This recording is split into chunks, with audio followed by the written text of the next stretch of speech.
Meus prezados amigos, Romanos capítulo 3, versículo 1 diz assim: qual é logo a vantagem do judeu? Ou qual a utilidade da circuncisão? Quer um conselho? Pare de fazer esse tipo de pergunta. Isso não vai levar parte alguma. Isso aqui é igual àquela pergunta: quem nasceu primeiro, a galinha ou o ovo? Não, foi a galinha, mas a galinha não veio do ovo. Não, mas ela nasceu, não, foi Deus que criou a galinha, apareceu os animais, mas ele criou a capacidade de colocar ovo.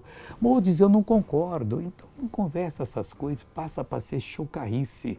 Qual a vantagem do judeu? Deus fez judeu porque tem uma vantagem. Qual é a vantagem dele ter sido circuncidado? É porque Deus queria que ele fosse circuncidado, que era um tipo da circuncisão que hoje Deus faz no nosso espírito, marcando nós como filho dele. Não fique nessas coisas, pense mais alto, pense em coisas que produzem. Para com essa chocarrice, ficar brincando com o outro, dando tapa na nuca e fazendo brincadeirinhas. Isso não vem de Deus. Veja uma pessoa que foi abençoada. Esse testemunho vem de Deus. Eu estava andando. Você fez cirurgia no joelho? 4 cirurgias de joelho. Tá aqui, a marca aqui, ó. Perfeito. Uhum. Um acidente, 4 cirurgias. 2 em cada E um. o médico disse que eu não ia para cadeira de roda, eu ia para cadeira de roda. Eu disse, Jesus é maior. Eu me sentar no bacia do banheiro.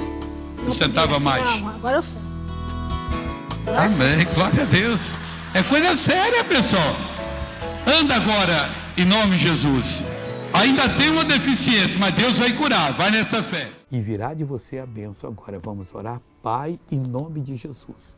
Eu uno a minha fé com a fé dessa pessoa, eu paraliso a obra do diabo na vida dela e mando saia, vá embora, todo mal, em nome de Jesus. E amigo, tenha um bom dia para a glória de Deus.